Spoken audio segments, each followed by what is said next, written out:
Okay, everybody take your seat. We're going to get started.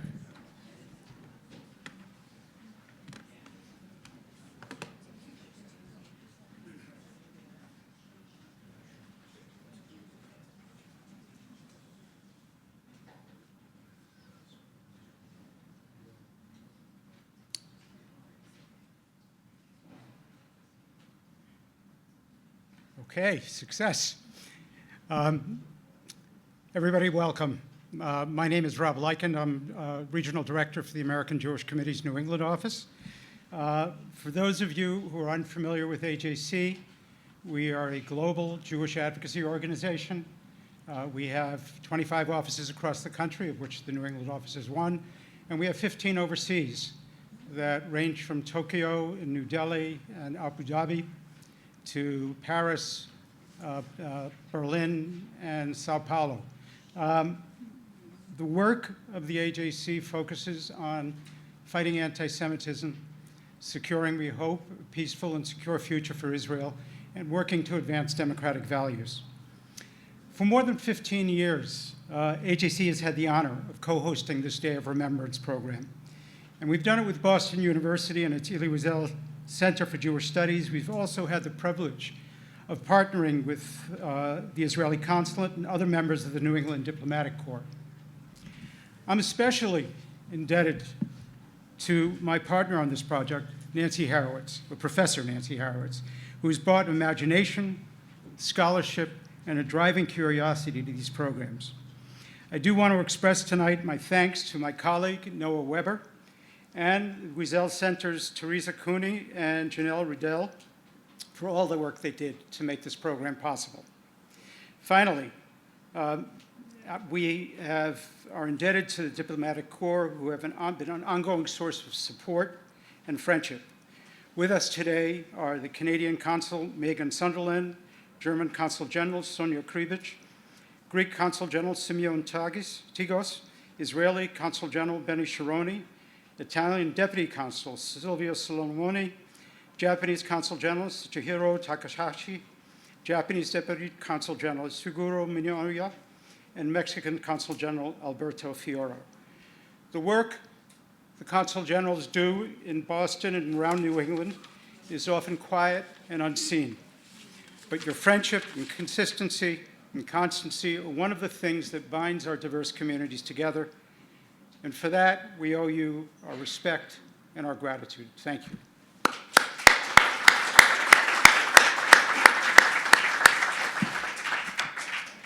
It was always the idea with these programs that this event would not only be an opportunity to honor the memory of those who perished, but also an occasion to study the Shoah and better understand what happened so we can better understand our present and how to approach it. Last year, for example, we were honored to host Sarah Botstein, co-director of Ken Burns' acclaimed 6-hour documentary, The U.S. and the Holocaust. It described the failure of the United States government to intervene to save millions of Jews facing certain death in Nazi Europe. And it portrayed the reasons why the U.S. chose not to act. It depicted a country in which anti-Semitism ran so deep that President Roosevelt feared that any effort to aid European Jewry would generate a backlash that would discredit the war effort by prompting accusations that the Roosevelt administration was dragging the United States in a war for the Jews. Professor Charles Gallagher's recent book, Nazis of Copley Square, provides deep insight into the kind of anti-Semitic movements that caused President Roosevelt, someone who was sympathetic to the Jewish plight, to stand aside as millions of Jews were murdered. It takes us into a movement that grew out of Catholic doctrine and conceived of Jews as a threat to our nation. It provided a detailed portrait of the way toxic anti-Semitic ideas grew and evolved right here in Boston. Perhaps more importantly, it shows how really determined and able leaders could spread these ideas and turn them into a potent political force that not only threatened Jews, but our nation, so much so that the director of the FBI, the fabled J. Edgar Hoover, took a personal interest in Boston-based organization called the Christian Front, which is the focal point of Professor Gallagher's book. After World War II, however, the story of the Christian Front and the movement it spawned was forgotten. Graphic evidence of concentration camps prompted an awareness of the danger of anti-Semitism, not just to Jews, but to the health of democratic societies. The civil rights movement gathered momentum.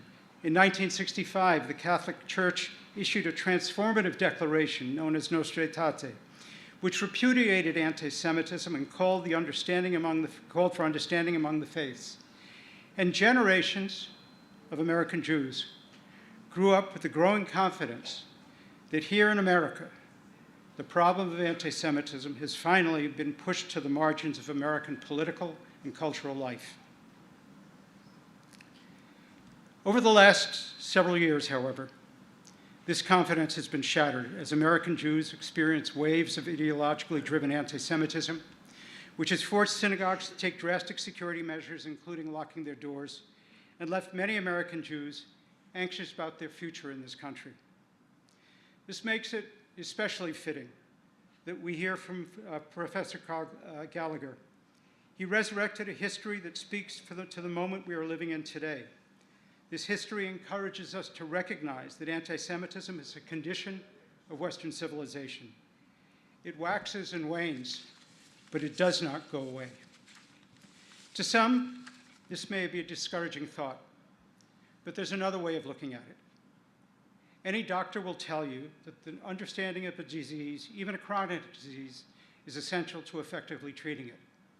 If you understand the persistence of anti-Semitism, then you can more readily recognize it and mobilize the resources that a democratic society provides to fight it. It is this understanding that makes Professor Gallagher's scholarship and the insights he's evoked so important. I can't imagine a more consequential way to honor the memory of those who perished in the Holocaust than to take his teachings to heart. Thank you, Professor Gallagher, for making time for us today. And our thanks to each of you for joining us to remember, learn, and we hope, use what we learned to safeguard our future. It's now my pleasure to introduce Consul General of Israel to New England, Benny Sharoni. He's a career diplomat who has been a policy advisor to the Office of Foreign Minister and has represented Israel in Cairo, Budapest, and Washington, D.C. In his short time in Boston, he has become a respected voice who has been working to engage diverse communities to enhance understanding of Israel's quest for peace and security. We're glad to have you with us, Consul General.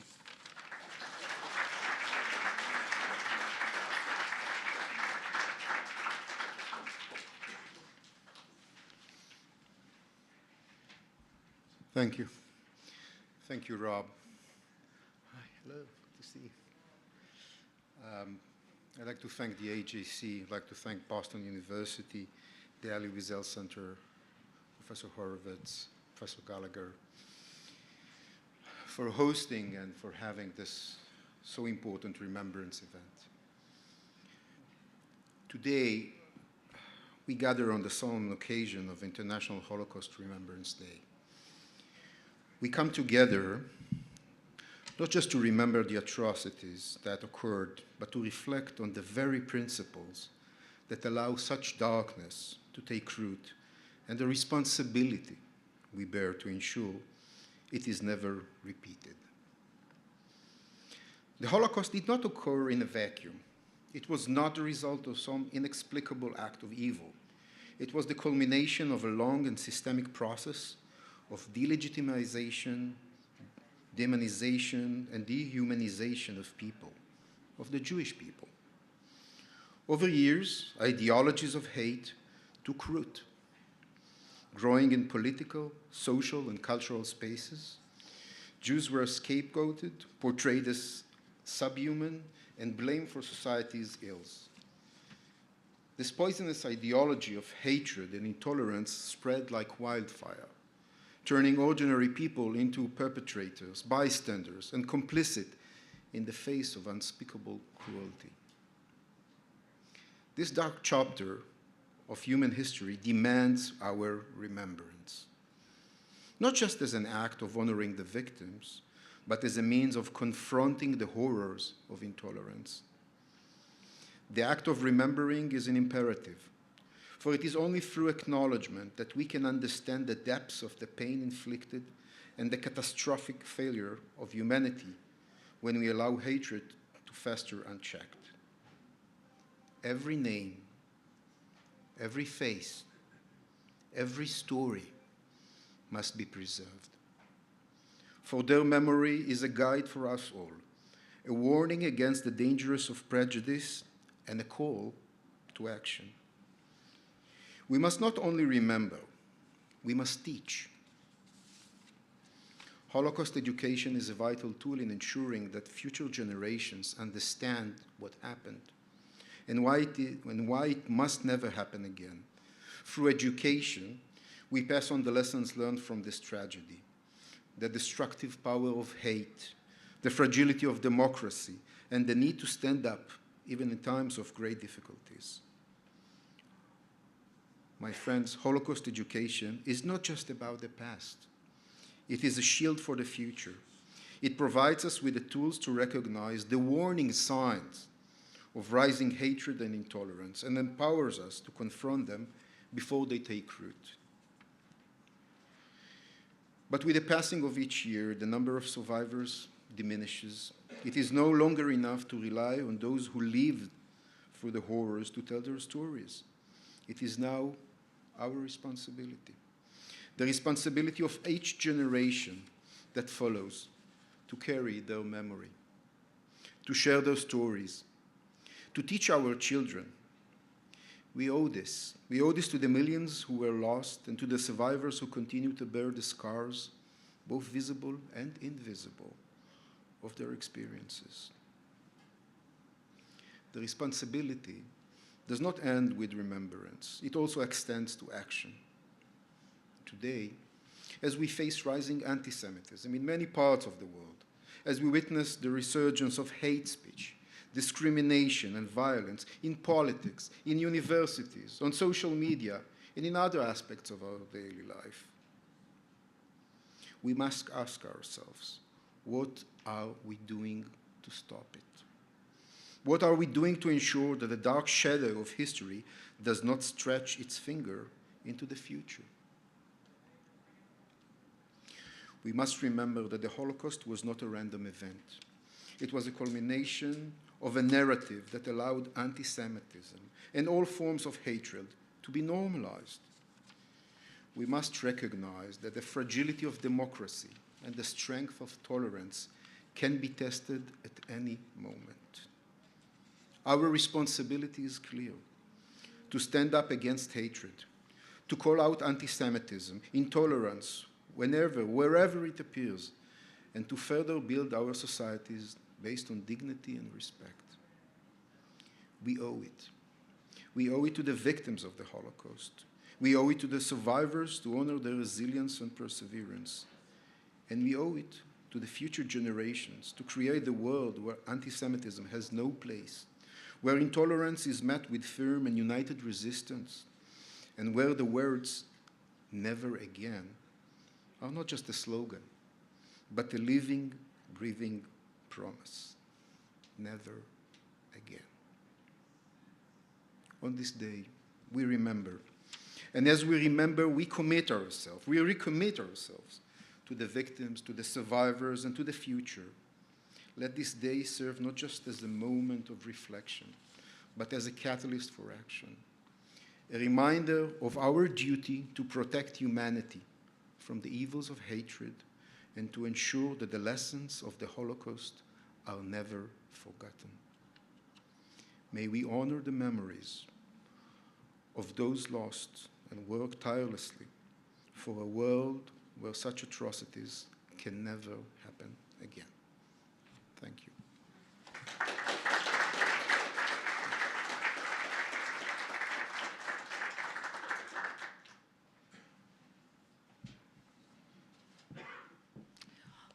Welcome, everyone. I'm Professor Nancy Horowitz. I'm the director of the Elie Wiesel Center for Jewish Studies. I just want to thank the two introductions we already heard. They were really wonderful, so thank you for that. My thanks go to AJC and their continued partnership in this endeavor, in particular Rob Lyken. with whom I've had the pleasure of creating these programs for over 15 years. I actually think, Rob, it's closer to 20. Anyway, big thanks to Noah Weber, who's came up with the concept for this program, and to Teresa Cooney and Jenna Reidel at the Elie Wiesel Center. I first got to know, and let me actually give you one more welcome to Jody Kipnis, who is here. She is one of the, if not the major force, in creating a Holocaust museum here in Boston, which is opening up in November of 2026 and will greatly increase our resources for Holocaust education. Can we have a round of applause for her, please?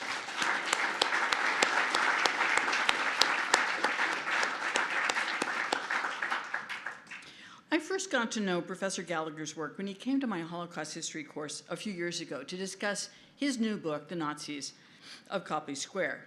He made a really striking impression on me and my students. Nazis gathering in Boston, meeting in Copley Square, right down the street. I think I pointed the wrong way, right down the street. Plotting the infiltration and eventual downfall of the American government. All of this in collaboration with priest-led Christian nationalists and a whole lot of anti-Semitism. It sounds like the plot of a thriller, doesn't it? Actually, it would make a great film. But people, I mean, anyway. Really? Oh my goodness, did you hear that? That somebody has bought the rights to the book to make a film? Okay. That's amazing news. Thank you for sharing that. Gallagher's courageous and thorough research is impressive and of ever-increasing relevance. As a professor of Holocaust studies, I have to say that today's ever-rising fascism, anti-Semitism, and Islamophobia brings despair. But it's scholars like Professor Gallagher who can shine light on the causes and histories of the legacies of hatred, and that fact brings me hope.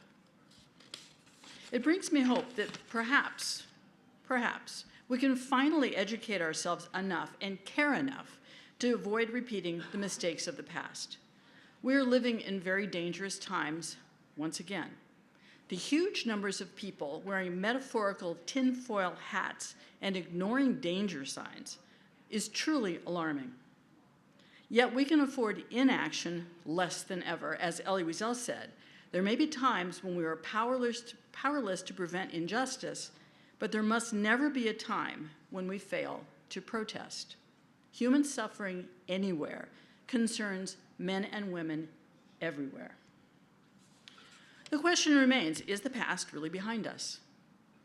Along with Elie Wiesel, Reverend Dr. Martin Luther King Jr. was one of America's most eloquent voices for civil rights, for humanity, and for peace, and for Jewish survival after the Holocaust.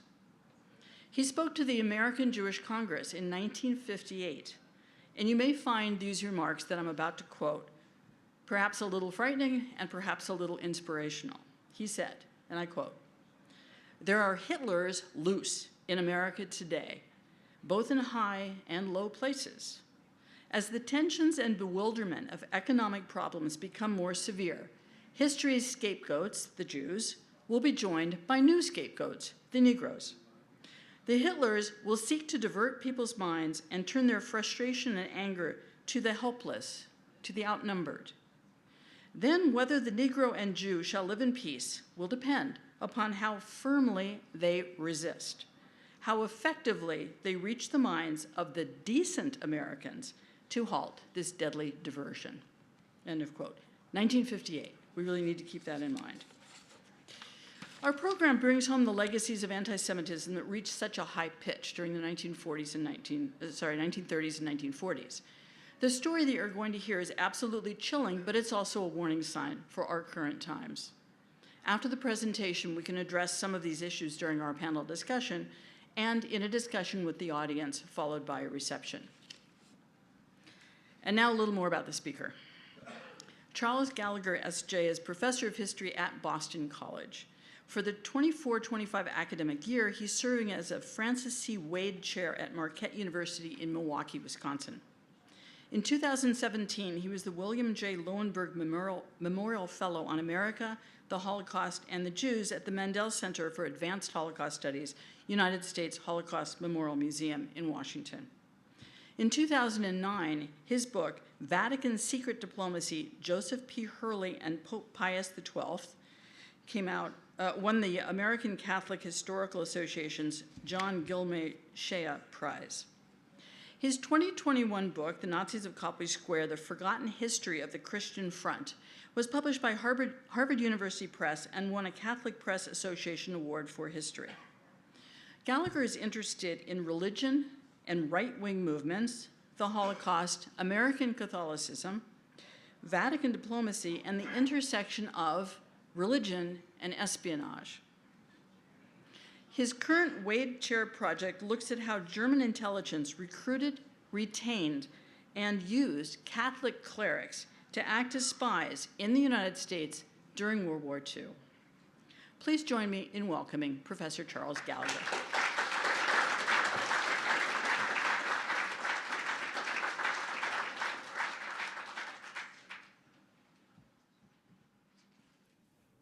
Thank you very much, Professor Horowitz, for that wonderful, amazing introduction.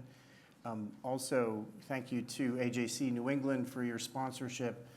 Thank you to BU Hillel. I have a special place for you in my heart because my intellectual journey to this place started when I was in college. And I think it's, and so you have a lot of choices to make about your faith and your intellectual life during these years. And I'm grateful to be here with you, students. Honorable diplomats, I am humbled by your presence. Thank you very much. What I've decided to do today, I've given a number of public talks about this topic. And what I decided to do today was go a few places that were new.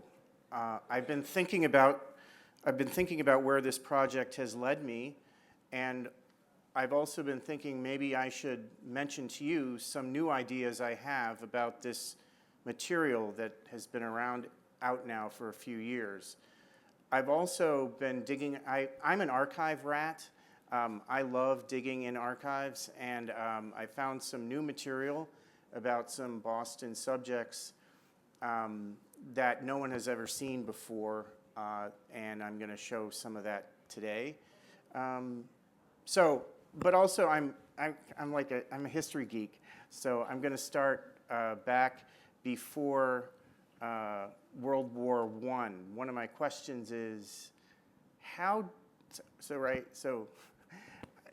at BC, and you're walking around campus, and you have to tell your fellow faculty members what your latest book is. And so I'd walk around and they'd say, "What are you writing about?" Because that's what everyone, "What are you writing? What are you writing about? What's your great book?" So then I'd have to say, "I'm writing about Nazis in Boston." And then they crack up. I mean, everyone's like laughing at me. So for 10 years I've been laughed at. Finally the book back, and I thought, well, what was the prehistory of that? Okay, so the World War II stuff has been brought out, but in many ways, I think New England, Boston in particular, but New England also, was ripe for some right-wing influences. It doesn't make sense to us because of the kind of the entrenchment of liberalism in Boston now, and then the high level of education, the introduction of educational systems early in Boston, university life. But I think that what I noticed was that one of the things that never gets mentioned about New England is that right-wing ideas came to New England in many cases after 1880 and through the 1920s through a group that was French in origin, started by a French politician and philosopher named Charles Maurras. And he created an organization called Action Française, which was a royalist, ultra-nationalist, royalist political party in France that had a particular attraction to members of the Catholic Church.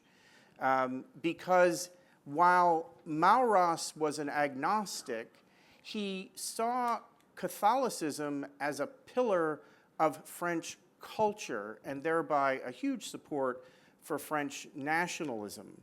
By the time the Dreyfus case rolls around in France in the 1890s, it becomes, Ancien Français becomes more and more anti-Semitic. And then as the migration patterns move into New England in the 1890s to 1910s, you know, you have basically French nationals. And these, what's interesting about this group is that they were middle-class technocrats and educated French who were coming over now and then from Canada, as we know, migrating down into the New England area. And this is way too busy, but you can look at that. But what you get from these French nationalist Quebecois is a lot of kind of anti-Semitism, royalist, pro-institutional church relation, and an attraction to fascism in many ways, kind of a proto-fascism. And Maurras is particularly insistent about eliding Jews from migration patterns. That he sees Jews as particularly external to any French sort of cultural impulse that can be moved again with the migration patterns. And so this is French nationalism in a very quirky, strange, ultra-rightist way coming into New England. And when people look at the book I wrote about the Christian Front and Nazis of Copley Square and things of that nature, they hardly looked at the fact that there was a kind of a prototype in New England already. So, and it became very popular in Roman Catholic circles in New England to the point where one of the members of Ancien Français was excommunicated by the bishop in Woonsocket. And they started a movement called Sentinelism. I'm trying to, yeah. I don't know if this has a laser, but yeah, there it is. So Sentinelism, which is basically ultranationalism, ultranationalist French nationalism. And so what you have by the 1920s is Roman Catholics getting excommunicated because the hierarchy of the Roman Catholic Church made the right call, actually, and saw this as a nefarious influence in both society and their own religion, and condemned members who were setting up organizations within the church and adjacent to the church at that time. So then in 1926, and this is what I think is very interesting, in 1926 the Pope actually condemns Ancien Français officially. And what is surprising but also disappointing, and this is, I think, the key decision. So our question is, how does anti-Semitism grow? And for me, this is the first key decision. I think that anti-Semitism grows because people either make decisions or refuse to make decisions and become bystanders. This is the first means of anti-Semitism growing is that that this becomes the first right-wing proto-fascist, pro-fascist movement to be condemned by the institutional church and by the papacy. Now, the difficulty with it is that that's in 1926, and between 1926 and 1936, you're going to see many, many more right-wing movements emerge in the United States, particularly after the crash of 1929. And what happens is the institutional church does not, this becomes the last condemnation of the right on the part of the church. But this is, so Rhode Island, so Rhode Island, New Hampshire, Maine are stronghold. Woonsocket in particular is a very strongholds here. So I think that's something that people don't look at. So when these cats show up in 1939 and they're being induced by Nazi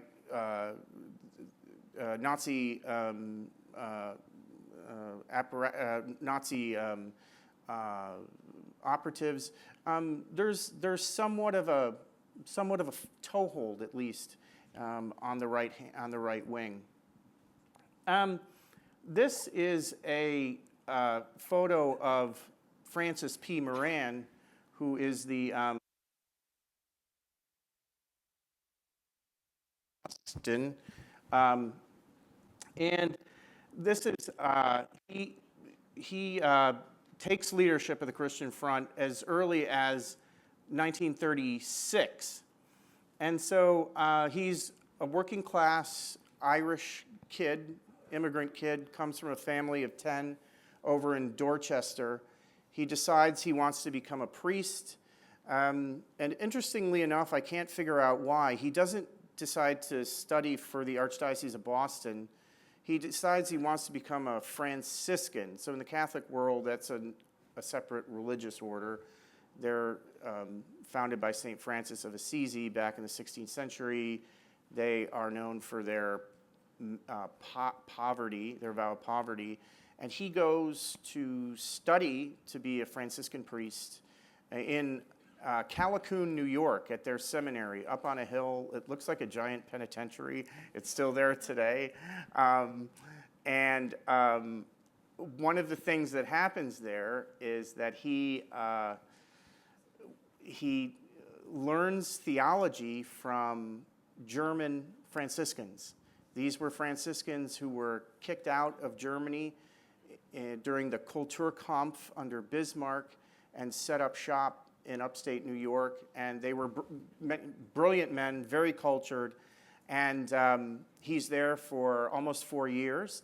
And what he learns, other than theology, is he's a really bright guy, and he becomes fluent in German. But then towards the end of his time there, he has to get ready to become a Franciscan. That means taking vows of poverty, chastity, and obedience, or the vow of celibacy, as you put it. And he decides that he's not going to take the vow of celibacy. Fair enough. And so he decides to move back to Boston. So now you have this highly educated, highly talented, energetic young man, now very well educated for his cohort, Irish Catholic immigrant, fluent in German now, okay? And so he then he's very bright. He gets a job immediately at John Hancock Life Insurance and works his way up there. You can read it in the book. There are some incidents that happened there at John Hancock with one of his bosses who was Jewish, actually.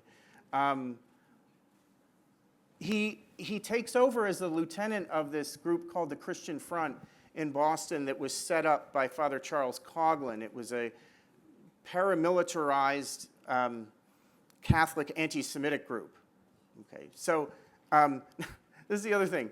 Like, I knew this group existed because when I was a sophomore in college, I saw pictures of them in Catholic newspapers. I literally am a geek. I read old newspapers, and so I saw them holding guns and things, and then I thought, wow, like there was a paramilitary Catholic anti-Semitic group, and no one had written anything about them. And I thought, well, I got to get the FBI file on that one. So it took me a long time to do that, but I eventually did. He is leader of this group in Boston from about 1936 to 1939. In 1939 and into early 1940, he petitions the Archdiocese of Boston to have his group. Now, let me be clear. There's a public-facing organization which meets in places like this, and they listen to Moran give speeches. And then there's also a paramilitary cell structure within that group that takes up arms and does military training. That's a different thing. In 1939-1940, he officially positions Cardinal O'Connell of Boston to have his group become officially affiliated with the Roman Catholic Church in Boston, the Archdiocese of Boston. And I think this is one of those decisions, but in terms of how anti-Semitism grows, this is just one of those courageous decisions on the part of Cardinal O'Connell, because he says to Moran, he rebuffs Moran. He says, he says to his consultors, Moran writes a number of letters with no response. But we have Cardinal O'Connell's consultors' notes, and they all agree, the Cardinal agrees, he's too extreme an agitator to be given any official status by the church. And so they let him out to drift. He gets rebuffed by the cardinal. And that is one decision which I think is heroic, but it's also kind of has unintended consequences. Because at the same time, you've got this talented, educated person. At the same time, there is in Boston someone who had arrived in 1938, Herbert Scholz, who was the new German consul who had arrived in Boston. And what I mean by the previous decision about how anti-Semitism grows, Moran really wanted to be recognized officially by his church. He felt that he was a devout Catholic and that his church should recognize who he was and what he was doing. And the cardinal wouldn't go for it. But he was, and Moran was so narcissistic that he wouldn't fold the organization. He was losing money fast. So when he got rebuffed by Cardinal O'Connell, he was looking around for people to give him support. And he fell into the arms of the German consul here, who had looked over the landscape and seen the Christian Front as a potential organization to do work in Boston for German national interests, and took Moran under his wing. And we know from a report that was published in 1959 that apparently no one read, that they met in secret, they had codes that they used, and they spoke in German. And so Moran's group, the Christian Front, was able to stay alive, and Herbert Scholz, through a number of other German diplomatic mechanisms, was able to fund the Christian Front and recruit Moran to do propaganda work in Boston and also espionage work. The reason I have these other photos here is that this is Scholz's pedigree. Now, the thing is, before I wrote this book, nobody had really written anything academic on Scholz. Nobody really knew about Scholz. But this is his Nazi pedigree. He was a very brilliant guy. He had a PhD from the University of Leipzig. He came from a fabulously wealthy family. And he rebelled against his father by joining the SA, the Sturmabteilung, the brown shirts, which was not something that a son of a scion of the upper classes in Germany should be doing. The family wanted him to become a lawyer or a banker. He became a street thug with the brown shirts and had entered into an intimate relationship with Ernst Röhm, who, along with Adolf Hitler, formed the brown shirts. And then as 1934 came along, and you can read about this in the book, it's pretty dramatic. Scholz, as a young guy, is a member of the brown shirts, but he's got a PhD in psychology. It's actually Nazi psychology from Leipzig. So when this is Heinrich Himmler, the architect of the Holocaust. He wants to recruit men with prestigious pedigrees. And so when the Night of the Long Knives comes, there's this dramatic inflection point about what's going to happen to Scholz. Is he going to be implicated with the SA, or is he going to move to the SS? And Heinrich Himmler saves his skin basically on the Night of the Long Knives, and there's kind of like this dramatic move into the wilderness, and then move towards membership in the SS, and he does become a member in the SS. So he becomes a member of the SS. He completes his PhD at Leipzig, and then he has to get his first job, and his first job is as the aide-de-camp to the deputy Führer. Oh, excuse me. His first job is as aide-de-camp to Deputy Führer Rudolf Hess. So these are the people in his neighborhood. And so no one had known about Scholz. So when he shows up to Boston in 1938, and he had originally been stationed at the embassy in Washington, and then was sent to Boston as consul. And the press reported that he was sent because he made a diplomatic faux pas in Washington. But in my view, the real reason was that at that time in 1938, this man, the former chancellor of the Weimar Republic, Heinrich Brüning, was living in Boston. Nobody knows that. There were many chancellors of the Weimar Republic, but Brüning was the longest-serving chancellor. He took a job in 1937 as a poli-sci professor at Harvard. And after Kristallnacht, he started making anti-Hitler speeches, and he needed to be shut up. And my view is that Scholz was sent to Boston to turn the screws on Brüning. And he did run an intimidation campaign against Brüning. And I found the documents in Brüning's papers, and it was pretty chilling stuff.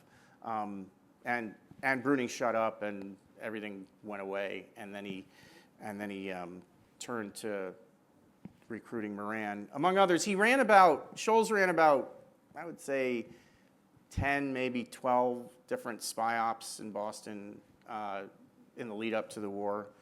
He was recruiting both people like Moran, who are anti-communists, and then also communists as well, because Hitler and Stalin were in a pact between 1939 and 1941 that kind of led them to down the same path. So that was the decision to actually, how does anti-Semitism grow? I think when you assign a Nazi SS officer to Boston, anti-Semitism is going to grow in Boston. Right? Okay, that's just kind of what I think. Now, this is decision number 4 is basically the root causes of the Christian Front itself. It's organized by, sorry, I'm pushing the wrong buttons here. It's organized by this anti-Semitic priest from Detroit. Now, the whole idea of an anti-Semitic priest it's one of the reasons I study these things, because, I think I'm a Jesus guy, and there's supposed to be a lot of love, okay? So there's supposed to be a law of love. And then when I see priests, particularly when I was growing up and stuff, and I saw this Father Coughlin, like, how do my people end up mangling theology so much that it pushes them to build pipe bombs and take up rifles? And so I studied to become a priest, and I studied a lot of theology, and I studied history, and I was like, oh, I think I can maybe put my finger on that.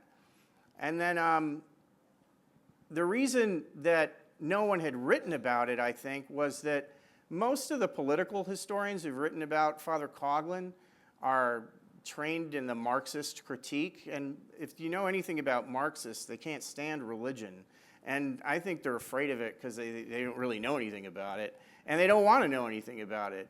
And I was like, I think religion's one of the major motivating factors that can lead towards asymmetric political action. I think you got to know about religion. So I said, let's look into the religion. And what I found was in the 1930s, Catholic religion had at least these 3 streams going at it in it that would lead Catholics to do very strange things.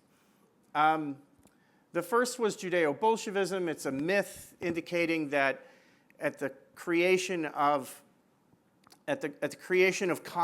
global communism, Jews were present. That Marx was a Jew, Lenin was a Jew, and therefore global communism was a Jewish, contrived, and energized global operation. And when priests like Father Coughlin saw global communism in action, he saw communists in Mexico persecuting the Catholic Church there through executing priests by firing squads.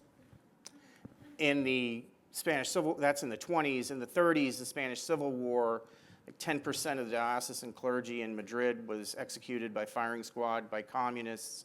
So Father Coughlin says, well, whenever, they're not just communists, they're Jews, and so see what Jews are doing to our church. They're exterminating. Back then they thought the priests were like the officer corps of the church, and so they're kind of eliminating the officer corps of the church.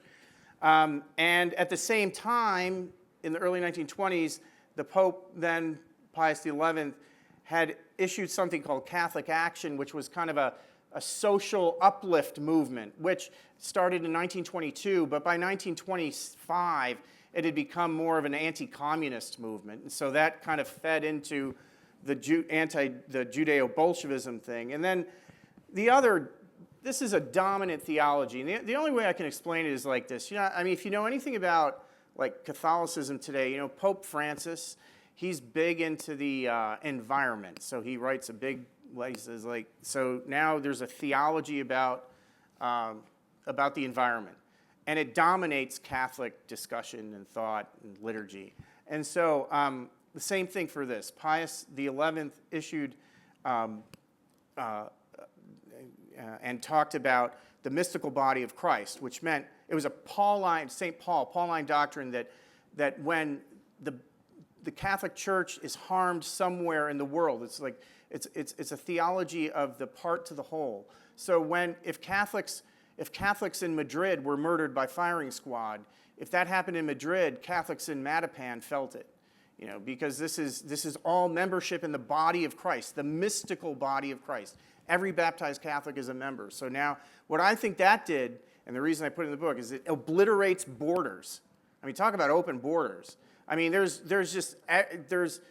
basically the co-religionist becomes unified in persecution. And so that gave Father Coughlin huge advantage in terms of pushing Catholics to do what he told them to do. And and you know how they condemned Assemblée Française in 1926? They refused to condemn Coughlin. He was taken off the air, he had a huge radio show, 30 million followers, but they refused to officially condemn him. And we can talk about that later. But that's kind of decision number 4. They decided not to take down Coughlin when I think they could have. And so what does Coughlin do? He creates a group. He's saying that if communists you got to read that, communists / Jews are going to take up arms against Roman Catholics globally, we're just not going to sit back and take this. We're going to arm ourselves. And he's looking to theology. He looks to St. Thomas Aquinas. He talks about legitimate defense theory in St. Thomas Aquinas. And he says, we're going to start caching weapons. We're going to start training militias because the revolution is coming and it's led by Jews.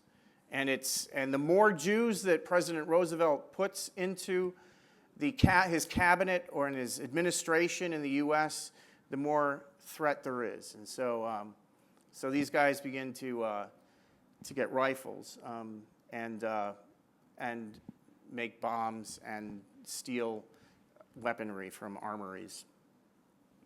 So they have a strategy. I'll just kind of move through this quickly, but this is what was going on. Here's where they were.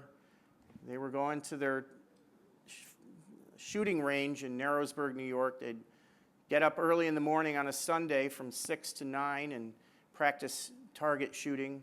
and then they'd break at 9 a.m. to go to church in Hazleton, and then they'd come back at 10 and do military rushes. Yeah, and I mentioned too, before I was a priest, I was a police officer, so I was, yeah, I think I was known as officer friendly. Okay,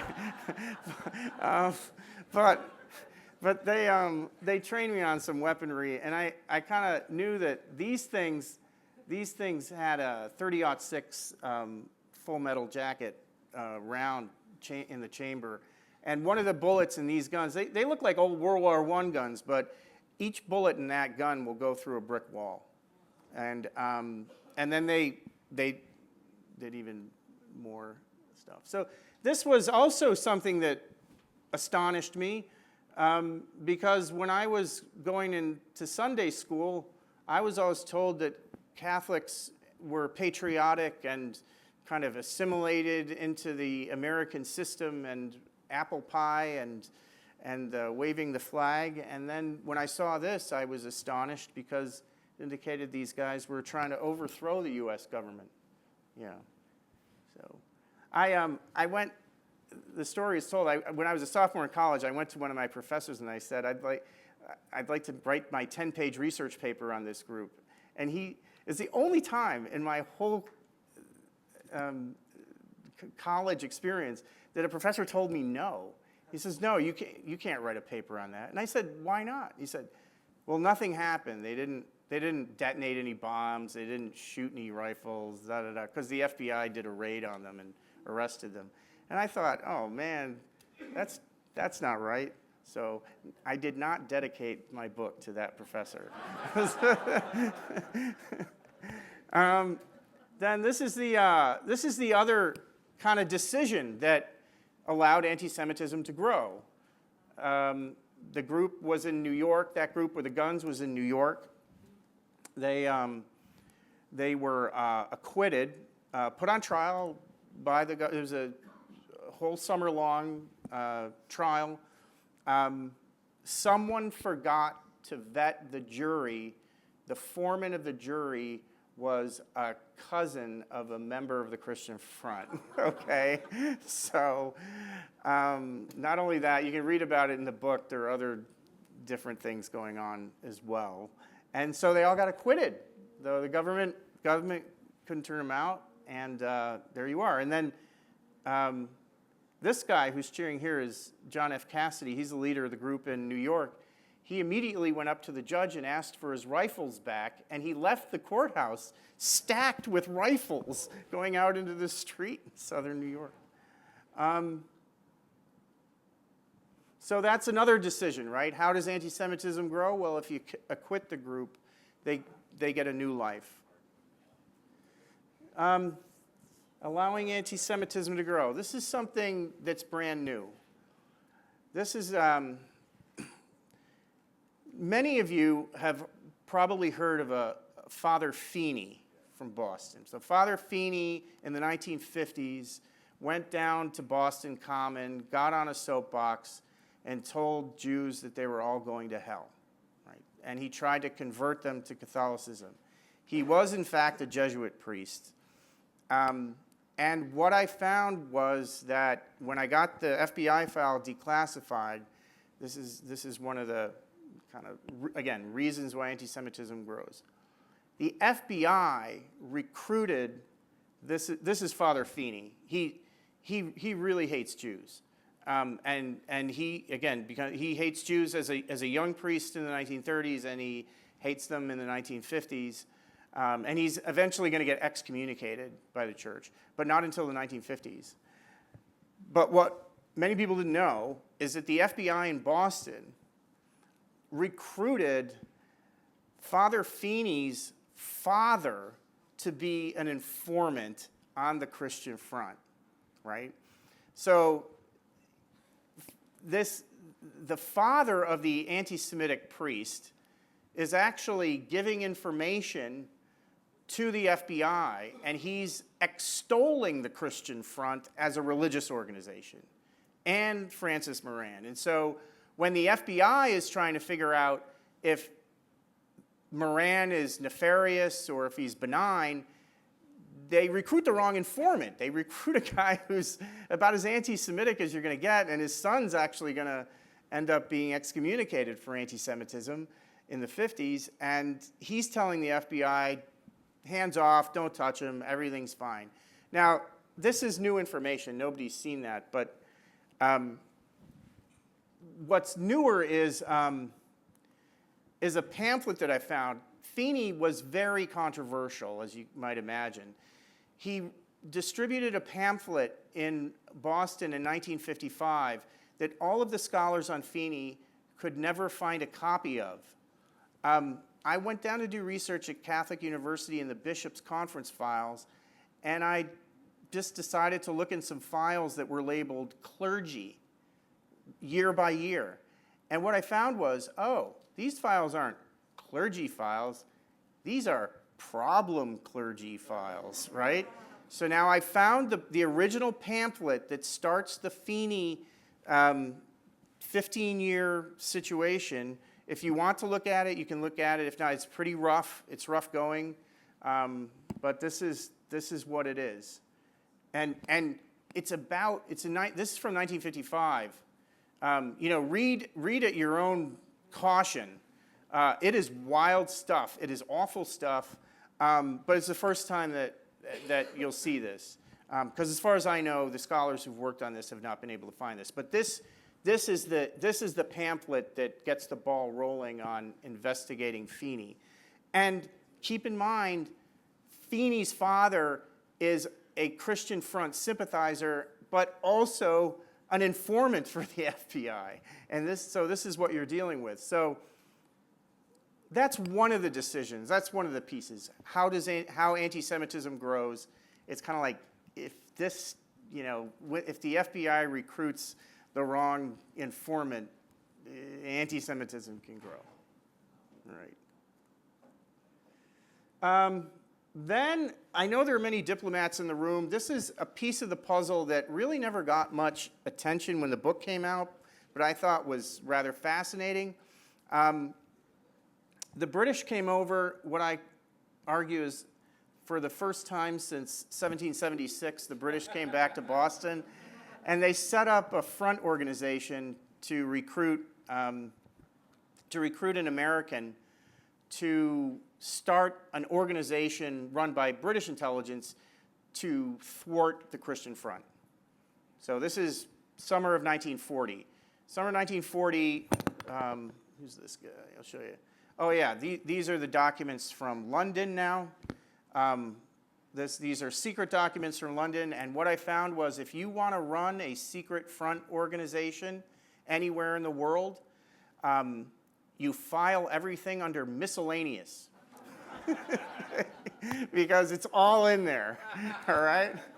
All right, so these are just, I'm just moving through these because I thought this was so cool, right? Now, these are the onion skin copies of what they're doing. They're saying we need to set up an Irish organization to take down a pro-democracy organization, and then you got code names here.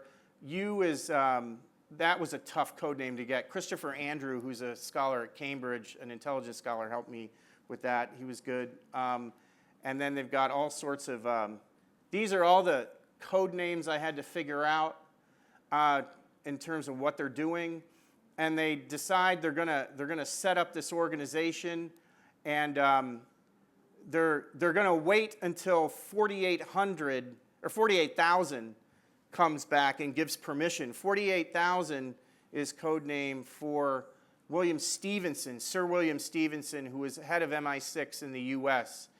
Some people say he was the prototype for James Bond. I don't think it was, but I don't know. So he worked in New York in British passport control, and he was running this operation. And I got to say, when I got these files delivered to me by the archivist in London, he was shaking. Like, he just didn't want me to look at them because all of this stuff should have been destroyed.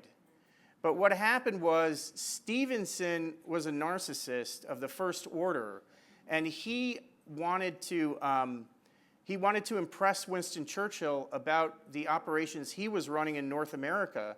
So he sent copies of what he was doing to the SOE, which was the Special Operations Executive, which was Churchill's private subversive warfare unit. And these are SOE copies of the secret documents that otherwise should have been destroyed. Now, when the British left New York, so when war was over in 1945, they took like a bunch of 18-wheeler tractor trailers, took everything up to Camp X-Ray outside of Toronto and burned most of the material. But this was able to survive just because, in my view, Stevenson wanted to impress Churchill about what he was doing. So I'm grateful to Stevenson for that. And all these guys lived a silver spoon existence, by the way. I mean, it was pretty amazing. So who do they recruit? They recruit so the British threw the British threw a cutout, which is an American who's actually in the employ of British intelligence, but is working to recruit for the British, and their target does not know that they're working for the British. It's called a cutout, right? I think I know who the cutout is. I actually did a whole study of why I think I know who the cutout is, but my publisher didn't want me to publish it, and the Jesuits didn't want me to get sued.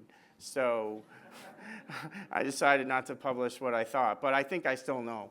And I'm pretty sure who it is. And the person, if it's the person I think he is, it's pretty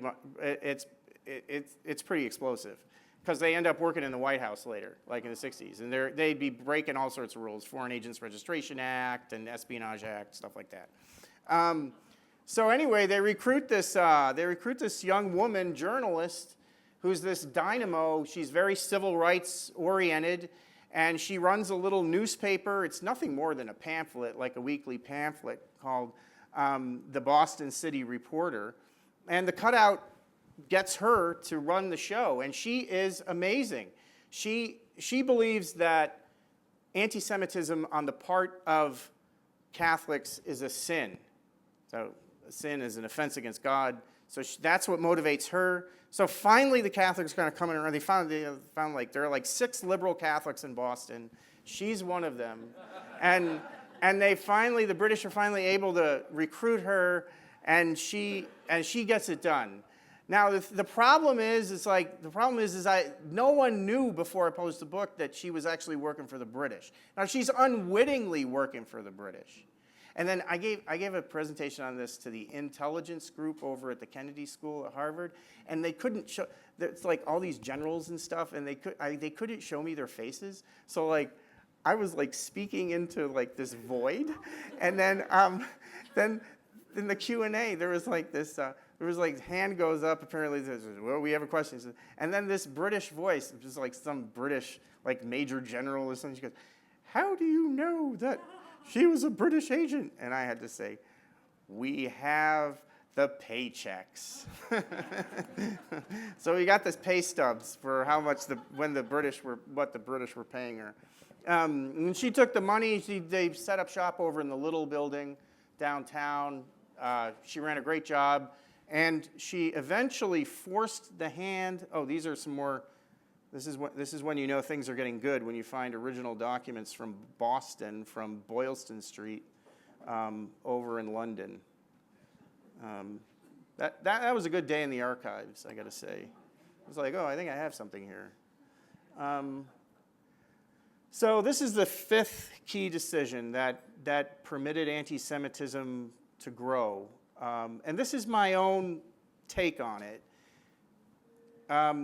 What happened was Sweeney was able to pressure the Boston police into trying to arrest Moran, the leader in Boston of the Christian Front. But Moran, they wanted to arrest him for distributing Nazi propaganda. But all of what he was distributing in his meetings that was literature was protected by the First Amendment. And so the police moved in, at a Christian Front meeting, it was very dramatic. A bunch of police rush up onto the stage. They take Moran down. They take him to the police station. And then Joe Timilty, who's the police commissioner, good friend of old man Kennedy, Joe Kennedy, he realizes he doesn't have anything on him. He's like, I can't arrest you. So he says, okay, I'm just going to detain you. And this is all pushed on because Sweeney had forced Timilty's hand. Sweeney pushed him and said, you gotta do it now. And Sweeney was a real dynamo on this. And so the Boston police had to reach a deal with Moran, and the deal was that he would be detained but not arrested, and that he would disband the organization. Timilty wanted the registration card, the membership cards of the Christian Front to be given to him, but Moran refused on religious grounds, which you can get into the book. But so what it did was, this is my take. What it does is when these intelligence agencies come in and they run ops at local levels, at the neighborhood levels, which are totally seamless. Like, no one knew any of this until the book was published. So this sat secret for, all of this stuff was secret for like 85 years, right? So basically, the British intel comes in, the circus comes to town, they set up the tents, they get what they need to be done, they meet their national interests, okay? And everybody knows it's a special relationship. I know. It's not that special. So they meet their national interests, and then the circus goes out of town. And my take is that what happens is they remove the head of the snake, but the head of the snake goes underground, and he moves off the charts. He's not able to be mapped. He goes completely out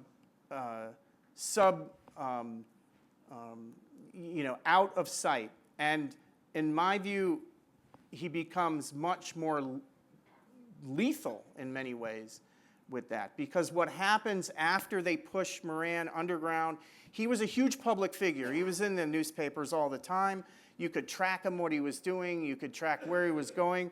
Now he created a cell structure. I'm convinced, I have no proof, but, well, I do, because there's a shortwave radio. I'm thinking he's still in touch with Scholz, who's over in Germany now. But then what happens is Irish Catholic on Jewish gang violence. And so when you take the head of the organization out, the organization, in my view, atomizes. And this is not a result of anything kind of religious or political. In my view, it's a result of a very successfully run, localized intelligence operation run by the British. I mean, if you think of it, basically, British intelligence was telling a bunch of Irish gumshoe cops in Boston to arrest one of their own, and they did. That's amazing, right? That in itself is an amazing intelligence feat. And so between 1943 and 1945, there's anti-Semitic rioting. You don't read about it because the Jewish community in Boston was split. Half the Jewish community was assimilationist, and others, they wanted to be Americanist. They didn't want to rock the boat. The other half, the rabbis were telling them, we gotta get these cops and get lawyers involved. We gotta put the cops on trial. And Jewish kids were getting beat up all over the place, and it was really, really bad and brutal. Eventually, this liberal magazine in New York, which now everybody pretty much believes is basically was a communist front magazine. But it's where Theodore Geisel, Dr. Seuss, got his start as a cartoonist. But this is, they broke the story in 1943, and so this rioting, this Catholic on Jewish rioting, I think, comes out. So that's kind of like one of the last decisions. And then this is, I think we're kind of coming to a close here. By 1943 and 1944, the FBI finally gets an informant inside the cell structure of the Christian Front. And the informant's name is Informant T1. And from the file, I have the correspondence where FBI Director Hoover wants Informant T1 to testify in a court of law against Moran. All we know, we don't know who T1 is even to this day. We know it's a woman, and T1 indicates to the FBI that she will not testify in a court of law because she's afraid of being killed. Right? So that, how does anti-Semitism grow? I can't blame someone for not testifying, but on the other hand, if that were to happen, it probably would have tamped things down a bit. This is another very awful thing that you can read in this particular snippet, is that Moran's intention by 1943 and 1944, since this is International Holocaust Remembrance weekend, is you have Moran turning what I see as being exterminationist. He wants to recruit returning soldiers from World War II into the Christian Front because they have experience with weaponry and can get rid of the Jews. They can get rid of the Jews after the war when they're here. This sentiment actually maintains in other right-wing movements as well. I'm just going to leave it there for now. I was going to go on with some legacy bits, but I'll close with this. One of the reasons that I continue to write the way I write is that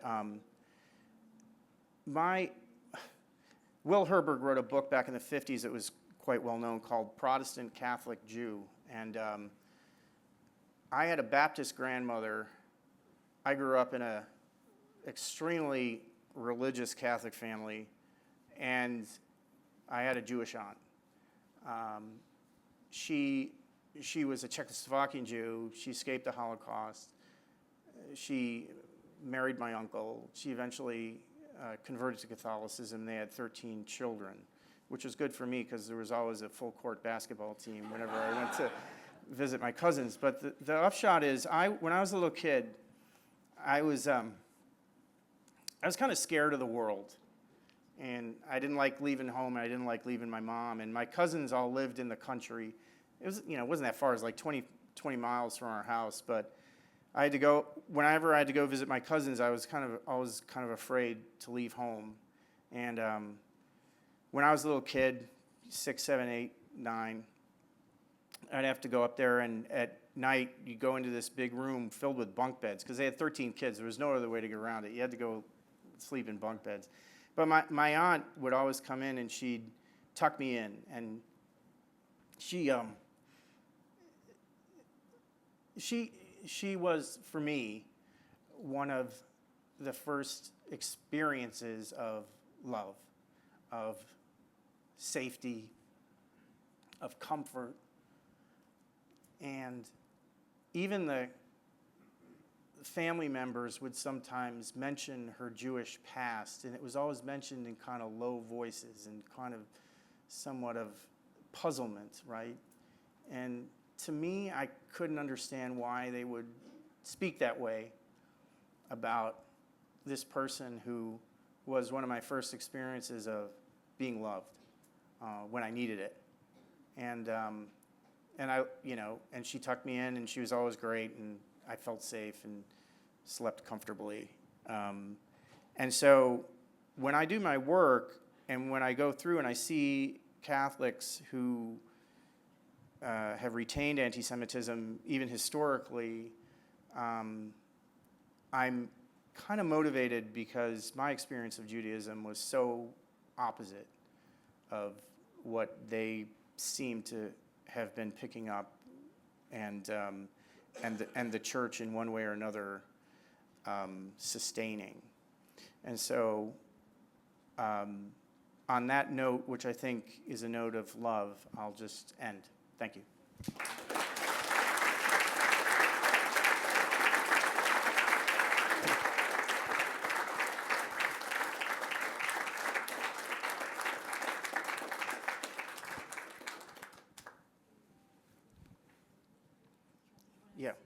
Yeah.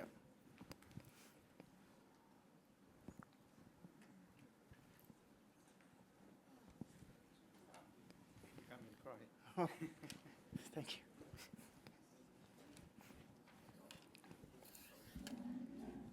I just want to say thank you for that amazing talk. That was really inspirational, and I'm a little bit stunned actually, but thank you very much. Thank you. So we're trying something for me a little bit different, which is that if you want to ask questions, you can turn over your program and there's a QR code. This is like beyond my pay grade, but anyway, there's a QR code, and you put in the question that way, and then we get the questions from our accomplice who's outside or something like that. The Anyway, person who does it best is going to get a prize. yes, that's right. Should we ask the first, or should we, wait, we were going to talk among ourselves. Do you want to do that a little bit? Yeah. Okay, we're going to start by talking a little bit among ourselves, which means you and I will be fighting for the mic, right? Yeah. I'm going to go? Yeah. Okay, so I actually, I read your book. It was great. Thank you. It was really, what's that? Oh, I said I read his book. It was great. You know, I have a lot of questions, and I even wrote some out. They're only about 2 pages long. But I wanted to ask, there are 2 characters. Well, let me ask you something different. One of the things that you got in the epilogue of your book Yeah. is what I thought was something that you didn't really have a chance to develop there, but a suggestion that what we saw in the Christian Front was the progenitor of modern right-wing politics in the United States. You didn't say it explicitly? Yeah. You almost did. Right. You almost did. And I just thought that was, I mean, you're sort of saying that there was this thing that happened in the 30s and 40s, and now you have, and the connection, as I understood it, is that you had this Catholic Christian movement that was fighting to really against secularism, communism, all the things that they feared, and they identified it with Jews. Now you have evangelical Christians who are, in a sense, carrying the same cause. And did I understand you correctly? Yeah, I think just to pinpoint it and connect it to this talk, which isn't mentioned in the epilogue, but in 2014 in Rome, Stephen K. Bannon, who would then go on to become an advisor in the White House under Trump, gave a speech extolling Charles Maurras, the founder of Ancien Français. So that's one piece. In terms of the Christian Front itself, one of the legacies of the Christian Front is a 1949 Supreme Court case, Terminiello v. Chicago, later USA v. Terminiello. Arthur W. Terminiello, nobody knows this, but the guy was a priest from Boston who ended up doing missionary work in Alabama. He became a member of the Christian Front, would come back to Boston to attend meetings of the Christian Front in 1944 and 1945, and then went to Chicago in 1946 and gave an anti-Semitic speech and was arrested for inciting a riot. And that was the case that went all the way to the Supreme Court, which basically legalized anti-Semitic speech as being protected under the First Amendment. And then so you have Justice Douglas saying that that this is not incitement to riot, that what the Constitution, the First Amendment of the Constitution, protects words that move people to anger. So that's where we are today. Words that move people to anger are protected by the First Amendment because of the Terminiello case.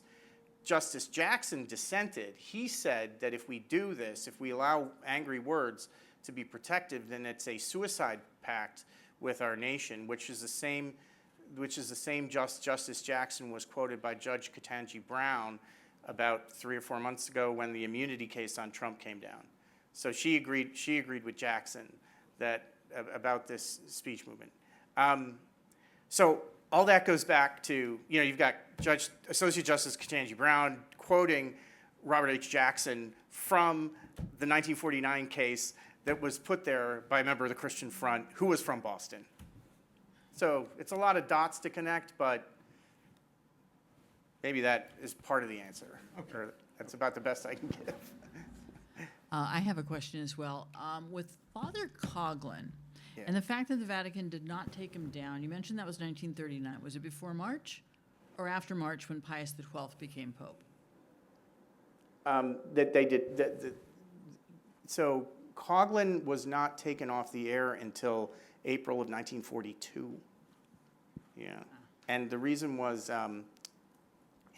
they were going to, the Attorney General was going to put him on trial for violating the morale clauses of the Espionage Act for publishing his newspaper, Social Justice, which had published letters from Mussolini. And so Coughlin said he'd be happy to go to court. He was going to use the courtroom as his bully pulpit. But then the Justice Department reminded him that his elderly mother was also a co-owner of the newspaper, and that she would also be put on the stand if he went to court. And so he decided not to put his elderly mother on the stand, and then went and decided to go off the scene, shut down his broadcasts, and then shut down the newspaper. And he went off into the wilderness until the early 1970s when he died. He'd pop up every about 5 or 10 years to give some sort of Nostradamus-like interview to some reporter who was interested, and that's kind of how that went. But it took until 1942 for Father Coughlin to be struck from the air and it wasn't. Much of the historiography said that it was the Catholic bishops that did it, but in my view, it was the Justice Department that ultimately did it. Yeah. That makes a lot of sense. I'm going to ask one question that we got from an audience member. What do you see as the greatest threats to Catholic-Jewish relations today? That's a big question, right? Okay, I think our audience and the questioner is going to like this. I don't think the Vatican's going to like my answer, and I'm not sure like how I should phrase it. Currently, so this is another part of my motivation. I'm so honored to be here on International Holocaust Remembrance Day. Currently, the institutional church, the Catholic Commission on Relations with Jews, has a statement which is called "We Remember: A Reflection on the Shoah," which was published in 1998. That statement is what's operative today in Catholic-Jewish relations, particularly on this issue of the Shoah, specifically on the Shoah. And when it came out in 1998, there was a lot of tension because the Catholic, the institutional church, couldn't come to state publicly that that there was Catholic anti-Semitism that was driving the relations with the Jews during the war, that it was Catholic anti-Judaism. So anti-Judaism is a concept that was around in the 30s, 40s, and then in through the 70s, and it's discrimination against Jews by Catholics, in brackets, based on their religious difference, based on religious traits and kind of religious animosity. But it's not racial. Whatever it is, it's not racial. My research is that there are a lot of Catholics, there are a lot of priests who are, as I mentioned, as I show in the book, Brophy, Edward Lodge Curran. If the priests aren't there, this anti-Semitism isn't going to function.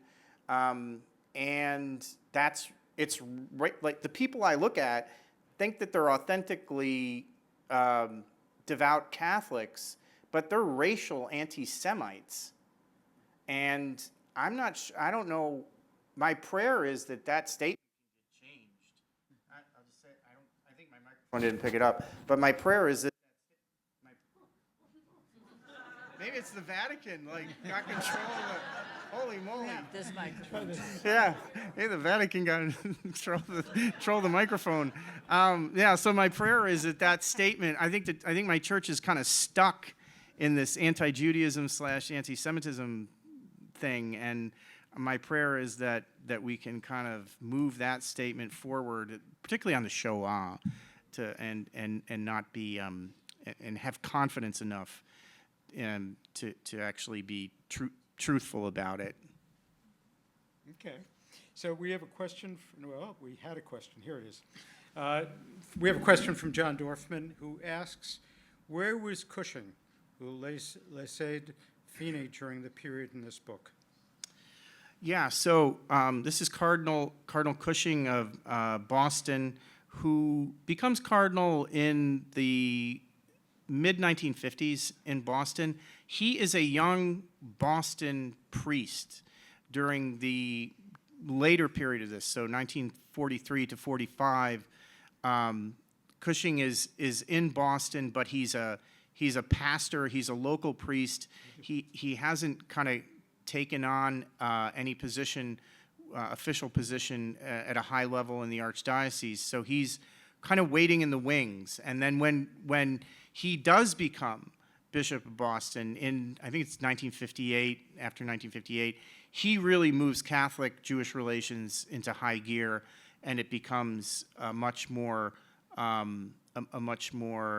loving, much more appreciative relationship, especially given all of this nastiness that went on in the 30s and 40s. I mean, I remember though, I was at a conference at BC for the anniversary of Nostra Aetate published 1965. So I think it was like 2000. When was it? Like 2015 anniversary of that. And they had all these scholars there, and somebody asked the question like, what were Catholic-Jewish relations like during the 20s, 30s, 40s, and 50s? Before Cushing, and everybody just kind of agreed, well, they were pretty good, nothing to worry about. And I was doing this research on the Christian, I was like, what was going on? So I was glad I was able to get the book published. We have another question from the audience. This is a big question. What is the biggest parallel between this chapter in American history and our current moment? Between this chapter, okay. Our current moment. Yeah, so I'm not really into presentism as a historian. I think, here. So, for example, one of the main impulses here is the crash in 1929 and the Depression. I mean, everybody's looking for answers, and charismatic leaders are popping up, and fascism is becoming amenable. And I think there are shadows and legacies. I had a couple of slides. I had a slide, for example, on the American Nazi Party's work in Boston. That's George Lincoln Rockwell. In the 1960s, he and the mafia don from Providence, Patriarca, Raymond Patriarca out of Providence, the Patriarca crime family, they wanted to buy land in Maine to create a American Nazi seminary in Maine. And that's in the mid-'60s. That's from a FBI file on Patriarca. They were close friends because they were both from Providence. This guy, George Lincoln Rockwell, forms this thing in 1958 called the American Nazi Party. And they walked around with swastikas and everything. So I would say there are more legacy streams, legacy streams that you can see, kind of hangover streams, and then important historical events that can lead to present complications. But I'm not quite the sort of historian that's going to say this fascism from the 30s is the same conservatism or ultra-conservatism of the of the present time, because I mean, professionally, it's just there are too many differences. Yeah. So I'm going to take the privilege of the last question. In your story that you're telling, there's the Moran and the Christian Front, and then you have the Francis Sweeney, the crusading reporter, and it's almost like there's a play between good and evil, depending whatever you decide that's going on here. In my experience, I've been living in Boston for 25 years. I've had a fair amount of exposure to the Catholic hierarchy. Right. My experience is that Boston is much more Francis Sweeney than Christian Front. That said, we Jews have a terrible habit of misreading social cues when it comes to anti-Semitism. Am I missing something? No, I mean, I think that even at the time that Moran was operating, I think Jews were very sensitive to what he was doing. I'm just not sure they knew how to deal with it, and I think precisely because it was religious in nature. I think if the Christian Front didn't have the word Christian in it, then the FBI wouldn't have keeping the kid gloves on, because they thought, well, it's not only First Amendment freedom of expression or freedom of expression, it's freedom of worship as well. So that was built in. And I think also just the Catholicism in Boston was so entrenched in the neighborhoods, and that I think I think this guy Henry Levy, who was a member of the regional council of the ADL, he was frustrated by this all the time. Like he couldn't get priests to think the way that Francis Sweeney was thinking. He just couldn't find them. And a lot of it was based in the anti-communism, and a lot of it was based in the theological principle of the deicide that you saw on the pamphlet from Feeney that blamed the Jews for the death of Christ. Boston Catholicism couldn't get over that until Cushing. That's another reason why Cushing is the real hero here. He pushes that theology forward, that the deicide is not operative anymore in Catholic theology. Yeah. Thank you. That's a great answer. Sure. Let's thank Professor Gallagher again.